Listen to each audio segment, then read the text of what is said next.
should Christians go to war? Lesson 2, still talking about the teachings of Jesus. But now, what about this? Right? Okay, sounds like Jesus doesn't want us to fight, but what about this? We got several things to consider. First, one of those things Jesus said, whoever forces you to go 1 mile, go with him too. Right? So, if we think about that, some people read that and they say, well, forces, that's a technical term. Right? If you look in the Greek, it's a technical term. It's a requirement of service by the state. Right? So if you're drafted into the army, don't you have to go? Right? Now, a lot of armies today, it's not a big problem. In the U.S., there hasn't been a draft since Vietnam, like in the 70s. But for a long time, that was how you ended up in the army. They said, it's time to go. And you come with us. Right? Have a weapon. But, and when we consider Romans chapter 13, right, to submit to the governing authorities, which we're going to talk about that verse more specifically later on, this kind of seems like, well, if the government requires you to do it, don't you have to do it? But we need to stop for a minute and analyze this passage a little deeper. Because, yes, that word for forces is a technical term, angeros, right? But it's not for military service, right? If you go back to the original usage, it was for the postal service, right? It was a mounted courier that would ride on horseback or in a chariot and carry messages for the king, right? In the time of Jesus, it was used for just forced labor more than anything else, right? So the soldier says, here, you carry this. And so you carry it. The other time that it's used specifically in the New Testament is when Jesus is carrying his cross and he has had all these terrible things happen to him. He can't do it. So they grab Simon of Cyrene out of the crowd and they force him to do it. Right? But even if it was about military service, or it could be about military service, which it isn't, again, we need to remember Jews in that time could not be forced to serve in the army. Right? So it doesn't make any sense that he's talking about being drafted or something like that, right? He's talking about when someone says, hey, carry this for me or I'm going to kill you, or carry this for me, I'm going to throw you in jail, or even just, here, carry this for me, then you carry it. If he wanted you to go 1 mile, you go 2. Then when you go 10 miles, maybe 20, right? You go above and beyond. You sacrifice yourself for them. You bear their burden. Wow. Okay, so that's completely the opposite of military service. Okay, but what about this? Jesus doesn't mention any time. There's nowhere where he says anything disapproving about serving in the military, right? There were centurions, there were guards. We can think specifically about John the Baptist. Some soldiers came to him and said, what should we do? He didn't say, quit the army because Jesus is coming. He said, be content with your pay. Don't extort people. Okay. Right? But again, even if you were in the army at that time, were you going to be in any battle? Probably not. A lot of people in the army today, most of the time, they're just sitting around, finding something to do, training. We're going to go build something because there's nobody to fight right now, right? A lot of time in the army is just sent moving from place to place. So you could be in the army. If in the right time, you could be in the army your whole life and never fight anybody, right? So just being in the army by itself is not a problem. But notice there's a particular case in Luke chapter 7, that's mentioned in the other Gospels as well, where a centurion in Capernaum, his servant is sick, right? So he goes to Jesus and says, my servant is sick. And, Jesus commends his faith. Right? He says, I haven't found faith like this in all of Israel. He doesn't tell the guy, hey, get out of the army. What are you doing? But, again, if we look at it a little more closely, in Luke's account, The guy's not even there, right? The synagogue leaders came to Jesus and said, hey, this is a good guy. We'd like you to help him. And so when Jesus was going to go to the guy's house, he sent a servant out to say, Jesus, no, don't come here. I'm not worthy for you to come under my roof, right? So would we expect Jesus to send that servant back to him? Hey, by the way, the boy's going to be healed, but tell him he needs to get out of the army right now, right? No, that doesn't make sense, right? He can just follow Jesus' other teachings, right? This is just an argument from silence to say, well, Jesus never said anything about it, right? We don't know if he ever said anything about it. We don't know if he told people to get out of the army. Because think about it, how long did Jesus teach? About 3 years? If you sat down right now and either read or you got online, found an audio book or something, and listened to the whole book of Matthew, all the parables, the Sermon on the Mount, the different things that Jesus says, how long would that take? 2 hours? We got 2 hours worth of material to cover 3 years, right? There are a lot of things that Jesus said that we don't know anything about, right? So we don't know that he didn't tell people to get out of the army or not, right? So we can't use this as evidence.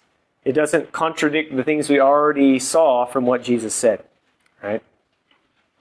And again, this guy was a Gentile, right? Was he a disciple of Jesus? I don't know. Did he become a disciple of Jesus later? Maybe. But mostly he was concerned with his servant was sick and he knew Jesus could heal him. That's all we know about this guy, right? All right, this is a big one. John chapter 2, verse 13 to 17, Jesus expels the traders from the temple court, right?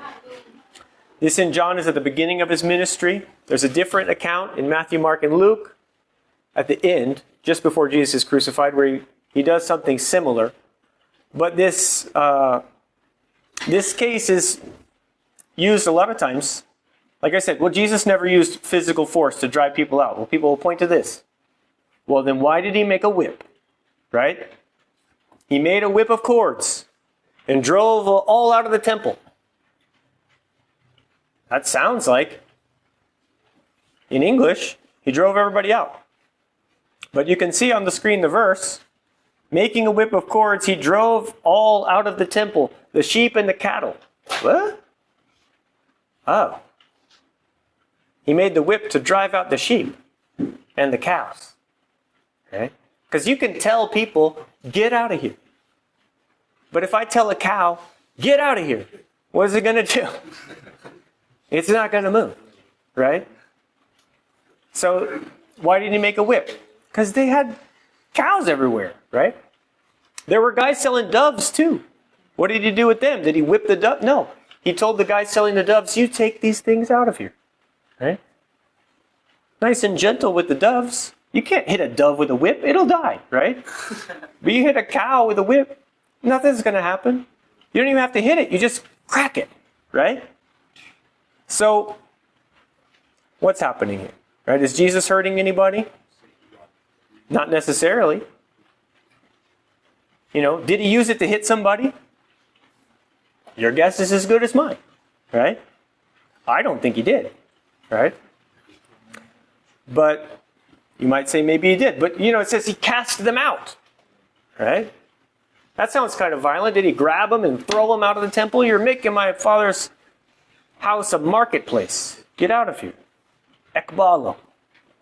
But again, let's look at this word. The same word is used when Jesus is sent out into the wilderness, when he gets the mourners out of Jairus' house, when God sends workers into his vineyard, when a man takes a splinter out of his eye, right? That doesn't seem very violent, right? You got to be pretty gentle with that one. An owner of a house bringing things out of his store. You know, you just go into your house and just start violently throwing things out. No, you carefully bring it out. Okay? Taking money out of a purse. A shepherd sending the sheep out of his fold. And this word ekbalo, it just means to cast out, right? With force, gently, could be either way, right? But here, when Jesus cast them out, All he has to do is say, get out of here. Right? Stop doing this. He has the authority to do it. They even ask him, what authority do you have to do this? Right? He had the authority by virtue of who he was, by what he was going to do, that he was the Son of God. You know, what sign will you do? Destroy this temple. In 3 days I'll build it again. But nothing like wounding or especially killing is shown here. Jesus did flip over a table or 2 or 3 covered in coins. Right? You might think that seems kind of violent. You know, it's dramatic. It's explosive. But not violent. Right? Did somebody get hurt? There's no record of it. Right? So we can't really use this as an example. Well, because Jesus made a whip and he might have only used it to hit a cow, I can go to war. That's not how it works. Right? That's a big leap. Right?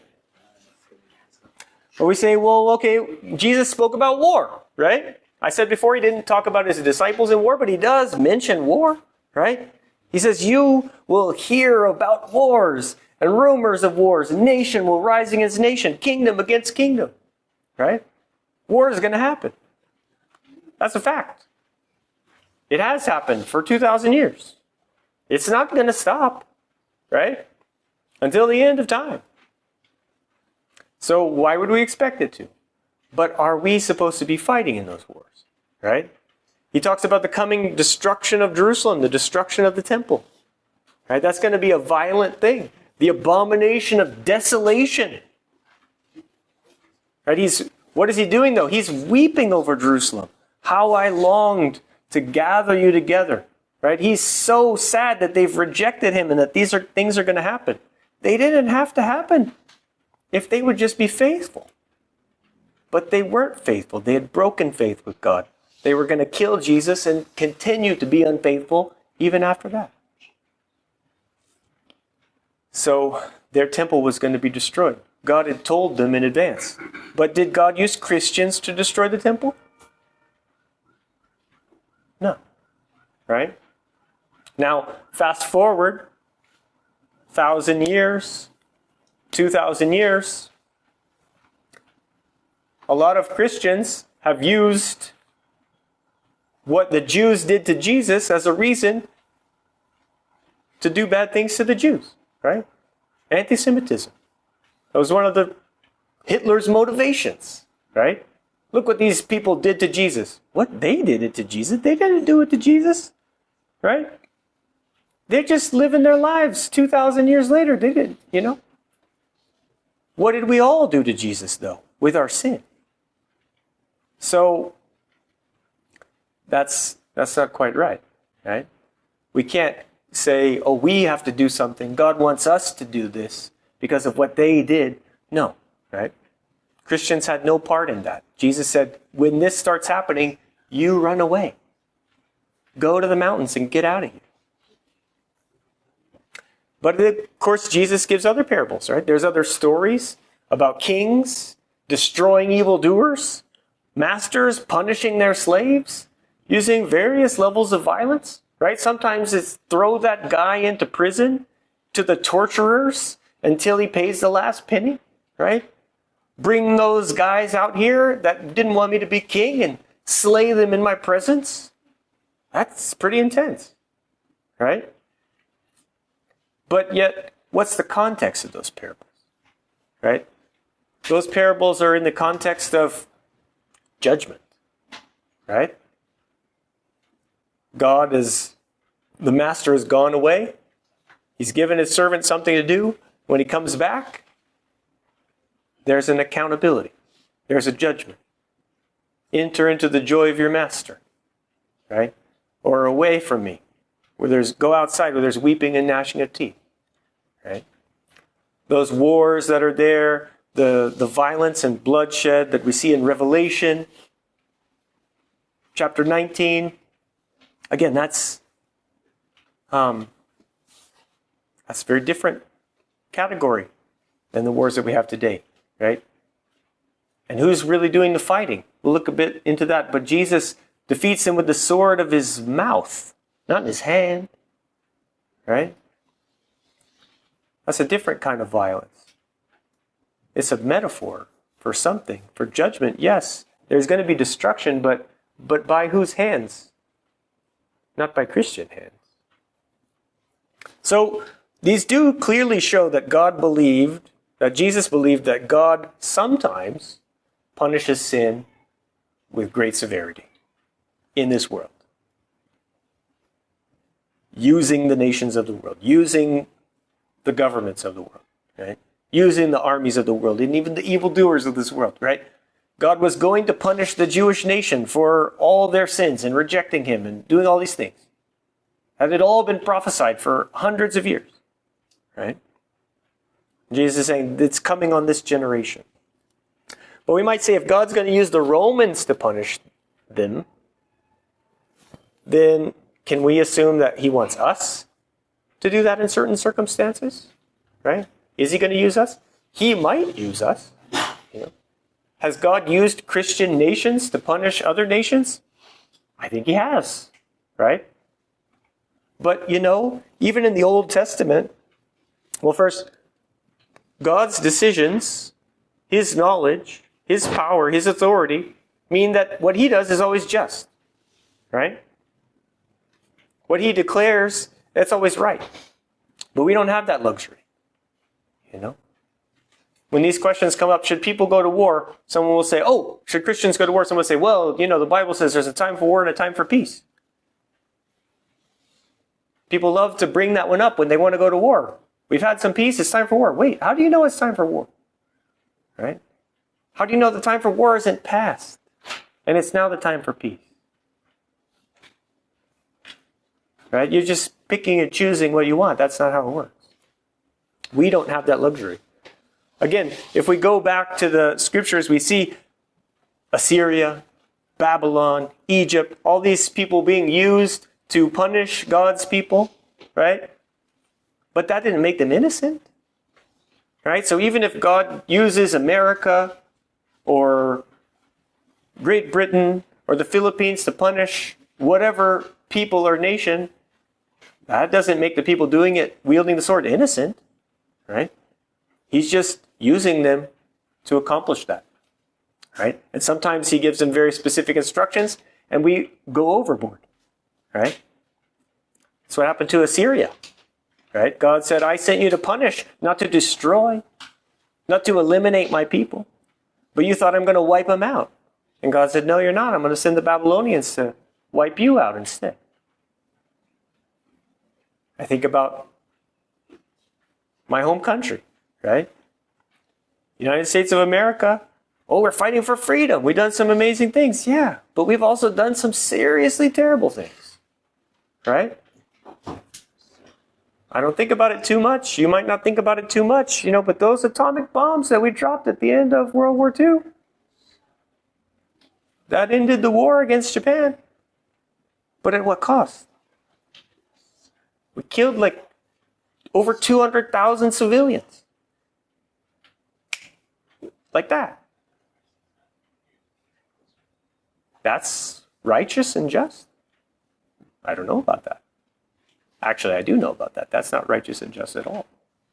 Right? That's just like maybe God sent America to punish the Japanese, but not to eliminate. Right? Something bad happened there. And thankfully, that's never happened again. Right? People realize, oh, we could destroy the world. Let's not do that. Let's try to avoid doing that. Right? That's why there was a Cold War. Right? That's why there's struggles now. Right? We don't want unstable people getting those weapons. Because who knows what might happen? War is terrible. Some wars are worse than others. But again, just because there's wars and God uses people in war to do things, that doesn't mean that we might not have a different duty than the unenlightened Gentiles, right? Even in the Roman army, in the Roman society, priests weren't allowed to join the army. You're a priest, you got a job to do, right? Your job is to intercede with God. Your job is to pray. Your job is to offer sacrifices. Are Christians priests? Now again, this is where confusion has come in. You might think of a priest and think of a Catholic priest. And everybody else, they're just lay people. But that's not the same. We're a kingdom of priests, right? There's not just like a special group of priests and everybody else is going to go fight. No. It became like that over time. But that's not how it was, right? We're all priests of God. So Jesus also, in his parables, mentioned war. But you know, in those parables that talk about destruction, it's kind of one-sided. You know? They're not talking about God's love. Might talk about a reward for good service, but you know, they're not talking about the gentleness of God. It's just the severity in the parable, because the parable is just one slice, right? And Jesus asks us to imitate the gentle side of God's nature, not the punitive, the punishing side, right? Go through the Beatitudes again, right? Which one of those is about punishing people? It's not. They're all quite the opposite. Jesus also makes allusions to war, right? To illustrate a point. We could think about Luke chapter 14, the metaphor of the two kings, right? If one king, what's he going to do? There's a guy coming against him with 20,000 soldiers. I've only got 10,000. What should I do? He's going to sit down and count the cost. Can I win this fight? If you can't win the fight, you ask for terms of peace, right? Is that an example that, you know, we're supposed to be fighting? No, it's a story, right? It's an illustration. Jesus says in Matthew 10:34, I did not come to bring peace, but a sword. Right? People love to quote this one sometimes. Muslims will quote this. See, Jesus wasn't a pacifist. Jesus wasn't about peace. He came to bring a sword. Just like Muhammad. But what's Jesus talking about? He's talking about dividing families. Why? Well, because some people aren't going to believe. And they're going to have a violent reaction to those that do believe. They're going to turn them over to be persecuted and put to death. Right? Father against brother, right? Mother against daughter. The man's enemies will be the members of his own household. And he's not talking about one nation going to war against another. He's talking about the persecution that his people are going to face and have to endure to the end to be saved. Not to fight back and wield that sword against their enemies. It's a sword pointed at us, not at them. Now, Jesus says this though, let him who has no sword sell his cloak and buy one. Luke chapter 22, verse 37. If you turn in the notes to page 6, there's a little bit more of the quote here, 36 to 38. This is this is in the account of the Last Supper in the Gospel of Luke. Jesus is reminding the disciples, you remember when I sent you out? You didn't lack anything, right? I sent you out without a cloak, without a bag, all this stuff. He says, but now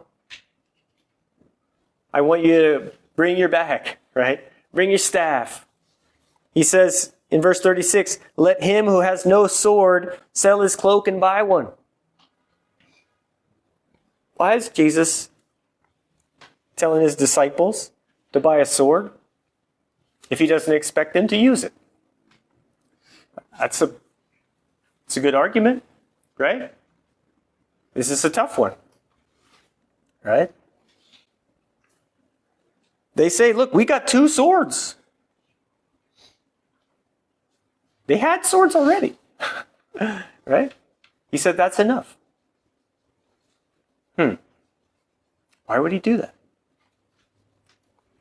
Well, first of all, notice there, Jesus says, that's enough. Enough for what? Is 2 swords enough to arm 12 people? No, right? Is it enough to defend 12 people against a band of 40 or 50 or 100 people with swords and clubs and torches and... No? So why would Jesus do it? He gives us the answer. He explains it. I skipped it a little bit, but you can see it in the middle, the underlined part here. For I tell you that this which has been written must be accomplished in me. And he was counted with the lawless. For this thing concerning me has an end. So when they show him 2 swords, he says, that's enough. So what is 2 swords enough to do? Well, it's enough for Peter to draw one and attack the servant of the high priest. He cut off his ear, right? You know, if you cut off somebody's ear, do you think you were trying to cut off their ear? You were going for the kill, though, right? Most likely. You're not Zorro, right? I don't think Peter was just trying to get him. Malchus dodged. That ear went off. Man. But what did Jesus say? Put that sword away. So what were 2 swords enough to do? Well, 2 swords were enough to be evidence that Jesus is leading a band of armed rebels having some conference right outside of the town in the middle of the night. And they attacked a servant of the high priest. That sounds like Jesus is counted with the lawless, don't you think? Because you're not supposed to attack a servant of the high priest. Right? It's not like he's a Roman. Right? He's not the enemy. He's the high priest's servant. He's the leader of your people. You're not supposed to attack him. So this, Isaiah chapter 53, verse 12, is fulfilled.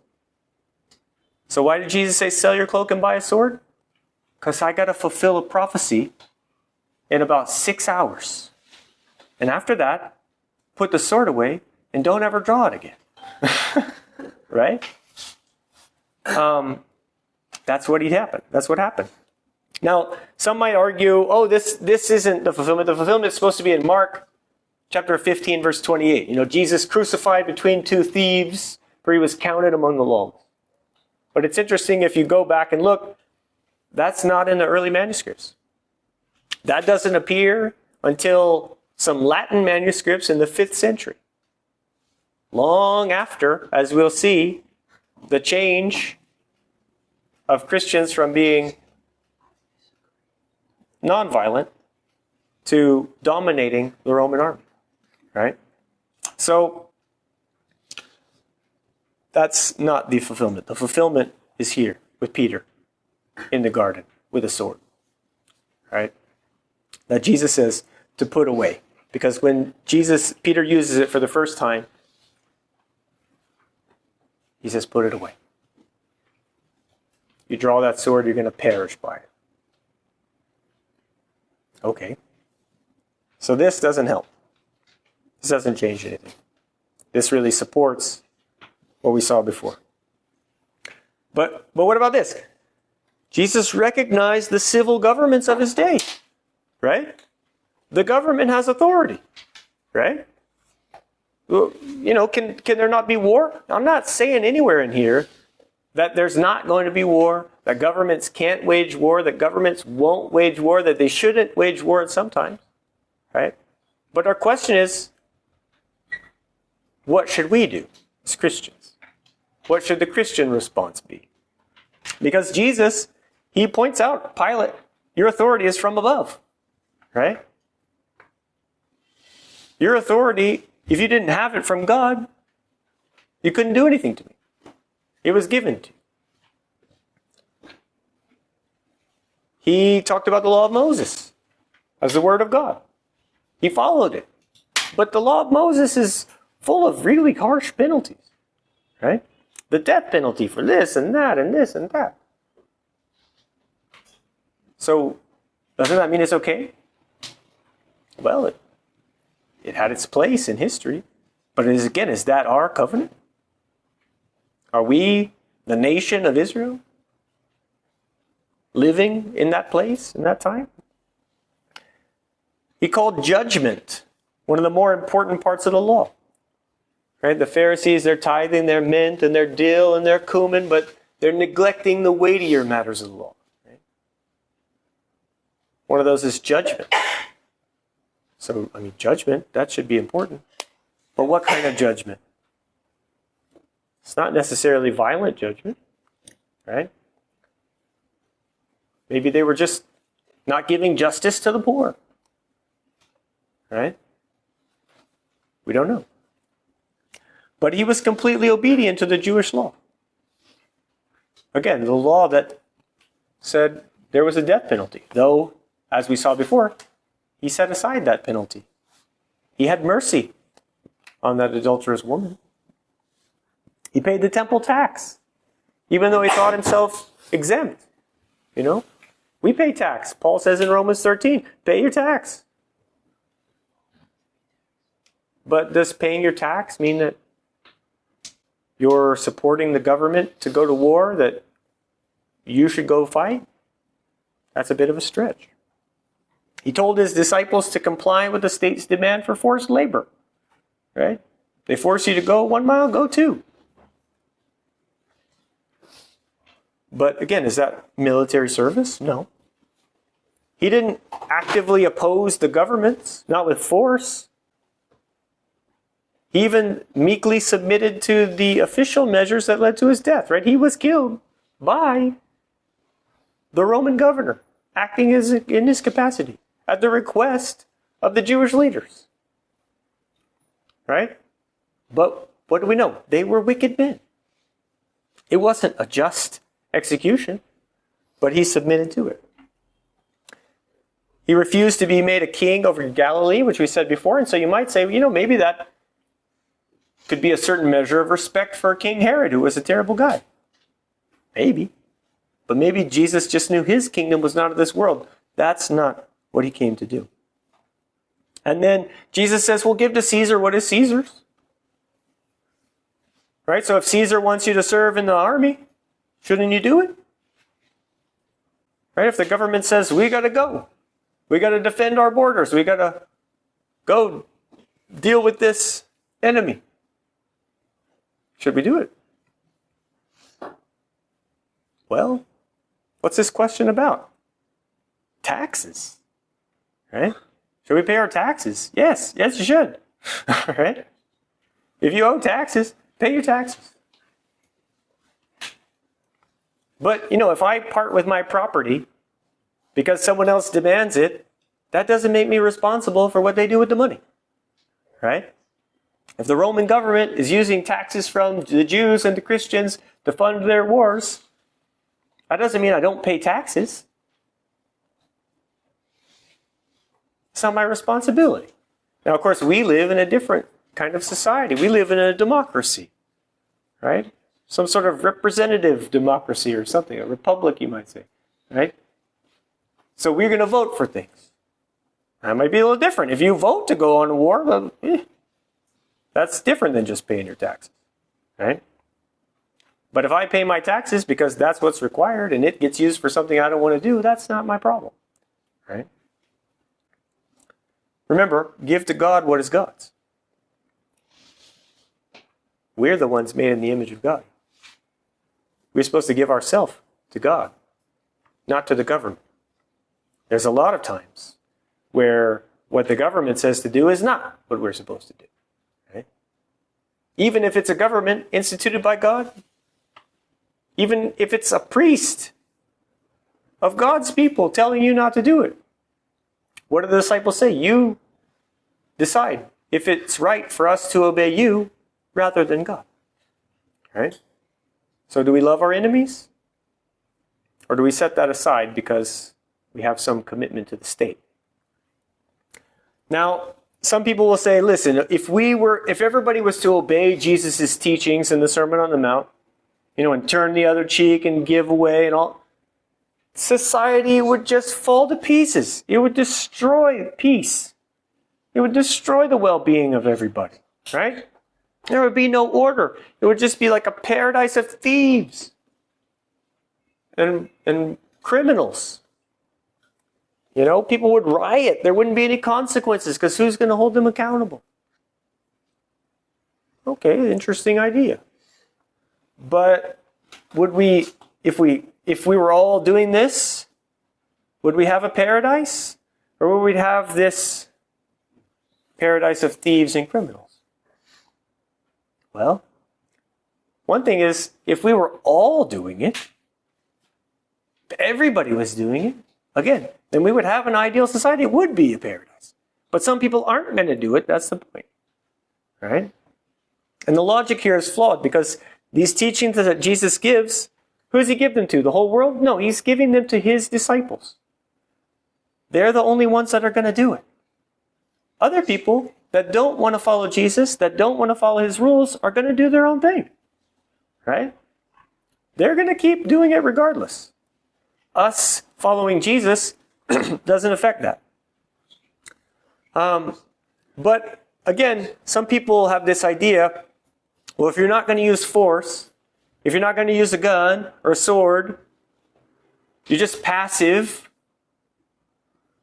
then your evil's going to run rampant. But who said we're just being passive? Right? Who said we're just going to stand around and not do anything? Right? Because we don't want to use violence. There's a lot of things you can do actively that aren't violent. There's a lot of non-resistive teaching and actions and protests and things that have worked all around the world for a very long time. Right? And worked better than war. Right? In some cases, that's how you stop the war. The only way to stop the war is for somebody to stop fighting. Right? And so if we're not fighting, and we don't start fighting, then that's going to change things. And if we consider our own lives, and we consider history, we're going to see that the principles of Jesus are actually more effective at stopping sin than the principles of the world. Right? I mean, think about it. Driving down the road in a jeepney, no stopping any time. Right? No stopping any time there's a CITOM officer is what it means to a lot of people. Right? Because they don't want to pay the fine or risk going to jail or losing their life. They don't want to risk the punishment. But only when somebody's watching. Only when somebody's there. But if you're following Jesus and saying, you know what? Jesus wants me to follow the rules. To submit to the government. Well, then maybe I won't stop at all. Anytime that it says no stopping. Regardless of whether somebody's there. Oh, but it's inconvenient. Yeah, it's inconvenient sometimes. Now, that might think maybe that's a silly example. But expand it out from there. Okay? There's no laws against watching pornography. Right? Maybe if you're a certain age. But the teaching of Jesus reins that in. Right? There's no law against leaving your family and running off with another woman or another man. There used to be laws like that. Because people were trying to enforce Christian principles with the law and the government. But did it stop it? No. Because only people actually submitting to Jesus takes care of those things. Right? There's still all these problems in the world. And if we think about Christians, as the number of Christians grows, that's less and less people that need to be threatened with violence to behave properly. Right? Because we're just going to follow the rules. We're just going to do what's right. We're going to do what's fair. So the more Christians there are, the greater the social security, right? The greater the peace in society. Now, maybe not for all those Christians. They might be persecuted, right? They might face a lot of difficulty. But where do we get our peace? We get the peace of God that surpasses all understanding. Because we don't have to worry. Because our inheritance is in heaven. Whatever happens to us here is just a light and momentary trouble. So we don't have to worry about the enemies of this world. We can show love. We can show compassion. We can bring people to Christ. That's our power. That's our mission. That's what God has given us to do, our ministry. Now, there's one more thing I might want to talk about, one more objection. And I don't know if you've heard about it before, but it's been quite common in the past, this idea of an interim ethic theory. Basically, the idea that, okay, Jesus believed that we shouldn't use violence against evil. Yes. But people will say, but Jesus also believed that the world was going to soon come to an end, right? All these things are going to happen in this generation, right? Some standing here today will, those statements are taken as this is going to happen and the world's going to end and I'm going to come back in 30 years, 50 years, right? And that the first Christians believed that. That's why they shared all their stuff. Because, it'll be fine. We just got to last a little bit, right? We just got to last until Jesus gets back. Everything's going to be fine. We can endure this persecution for a little while. But then, it's taking a lot longer, right? We don't have to follow this because it wasn't just a little while. It's been 2,000 years, right? Even 100 years or 200 or 400 years, right? We want a national state, right? We want a kingdom. That's the problem, right? If you look, those first 300 years of Christianity, Christians were persecuted, right? Off and on the whole time. They were the minority. They didn't have power. There may have been some powerful Christians in some places, But once the emperor becomes a Christian, once Christianity becomes the official religion of the nation, of the empire, right? Once everybody says, well, I'm going to be a Christian. It's illegal to not be a Christian, right? Something like that. So people are becoming Christians. Why? Because they want to follow Christ? No. Because of the country. But this idea that, we have a Christian country. And you can't have a country without violent force to maintain it. Right? It doesn't work. Is that true? I don't know if that's actually true or not. But it's important to realize that that's a desire that people had. Right? If we look in the scriptures, that's something that Jesus says is going to happen. Someday my kingdom's going to take over this part of the world and this is going to be a Christian kingdom on this earth. And you've got to act just like every other kingdom. No, he said, my kingdom's not of this world. This theory has some problems. Number one, there's no proof that Jesus based all his teachings on the idea that the world would end within a generation. Right? We got to remember the motive behind this is a desire for a national state. If you want to have a Christian country, then there's some social duties. We want to cling to that. But should we? Right? We made that up for ourselves. Just like Israel said, we want a king to lead us into war. Instead of wanting God to be their king and do it his way. Do we want Jesus as our king and we're going to do it his way? Or do we want to do it our way? Now, we saw that the rise of Christianity doesn't lead to the destruction of society, right? If more and more people are actually becoming Christians, society is just going to get better, right?